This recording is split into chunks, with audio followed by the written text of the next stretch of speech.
दुनिया की 5वीं बड़ी मईशत होने का दावा करने वाला भारत अब अमेरिकी इशारों पर नाचने पर मजबूर हो चुका है। नरेंद्र मोदी ने एक फोन कॉल पर वो सब कुछ हार दिया जिसका वो बरसों से ढिंढोरा पीट रहे थे। आज हम बेनकाब करेंगे वो खुफिया डील जिसने मोदी को अपने ही मुल्क में गद्दार साबित कर दिया है, और ये बताएंगे कि किस तरह डोनाल्ड ट्रंप ने दोस्ती के लबादे में भारत की कमर तोड़ दी है। कई महीनों की अक्सर रूस से सस्ता तेल खरीदने की जिद आखिरकार ट्रंप के एक ही वार में ढेर हो गई। मोदी सरकार जो कल तक वाशिंगटन को आंखें दिखाती थी, अब घुटनों के बल बैठकर अमेरिकी शराइत मानने पर तैयार हो गई है। ट्रंप ने खुलेआम ऐलान कर दिया है कि मोदी ने रूस से नाता तोड़ने और अमेरिका से 500 अरब डॉलर की खरीदारी का वादा किया है। ये रकम कोई छोटी मोटी रकम नहीं है, बल्कि ये भारत के कुल सालाना बजट का तकरीबन 85% बनती है। सवाल ये पैदा होता है कि क्या मोदी ने भारत का खजाना ट्रंप के कदमों में ढेर कर दिया है, या फिर ये भारत की इस गिरती हुई मईशत को बचाने की आखिरी और नाकाम कोशिश है जो ट्रंप की तिजारती जंग की ताब ना ला सकी। नाजरीन, अब जरा इस डील के असल इदादो शुमार पर नजर डालें जो मोदी सरकार आपसे छुपा रही है। डोनाल्ड ट्रंप ने अपनी तिजारती जंग के हथियार इस्तेमाल करते हुए भारत पर जो 50% के भारी भरकम टैरिफ लगाए थे, मोदी के घुटने टेकने के बाद उन्हें अब 18% पर लाने का लालच दिया गया है। बज़ाहिर ये लगता है कि मोदी ने बड़ी रियायत ली है, लेकिन हकीकत इसके बरक्स इंतहाई भयानक है। इस रियायत के बदले ट्रंप ने मोदी से 0 टैरिफ का वादा लिया है, यानी अब अमेरिका से आने वाला सामान बगैर किसी टैक्स के भारतीय मंडियों में सस्ता बिकेगा, जबकि भारत का सामान अमेरिका जाते हुए अब भी 18% टैक्स अदा करेगा।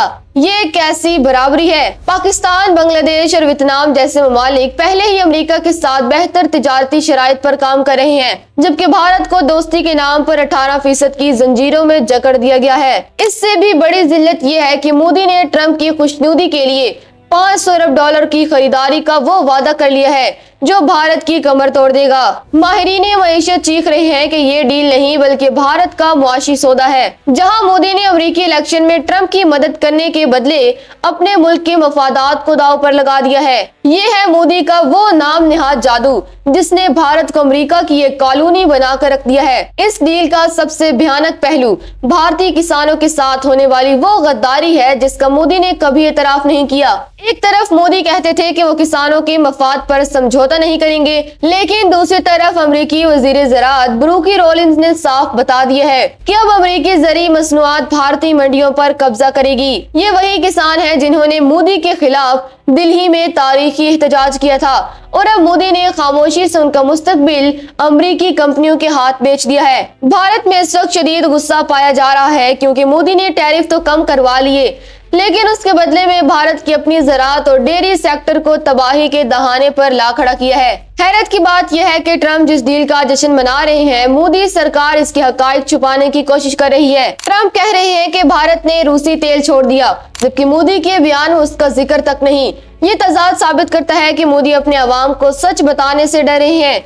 हकीकत यह है कि भारत इस वक्त दो पार्टों के दरमियान पिस रहा है। एक तरफ रूस की नाराजगी का डर है और दूसरी तरफ ट्रंप का वो शिकंजा जिसने भारत को 0 टैरिफ की शर्त बनाने पर मजबूर कर दिया। दुश्मन की ये हालत देखकर दुनिया जान गई है कि जब मफादात की बात आती है तो अमेरिका किसी का सगा नहीं होता और भारत जैसे मुल्क सिर्फ इस्तेमाल होने के लिए होते हैं। आखिर में ये समझना जरूरी है कि ये कोई बराबर की डील नहीं बल्कि एक ताकतवर मुल्क का अपने कमजोर इत्तेहादी को हुक्म है। मोदी ने अपनी सियासत चमकाने के लिए भारत की खुद मुख्तारी का सौदा कर लिया है। राहुल गांधी का मोदी को कंप्रोमाइज्ड कहना बिल्कुल दुरुस्त साबित हो रहा है, क्योंकि जो वजीर आजम अपने मुल्क की मईशत का 85% हिस्सा किसी दूसरे मुल्क के हवाले करने का वादा कर ले, वो लीडर नहीं बल्कि एक नाकाम सौदागर है। भारत अब अमेरिका फर्स्ट पॉलिसी का शिकार बन चुका है और आने वाले दिन मोदी के लिए मजीद जिल्लत और अवामी गज़ब का पैगाम लेकर आ रहे हैं।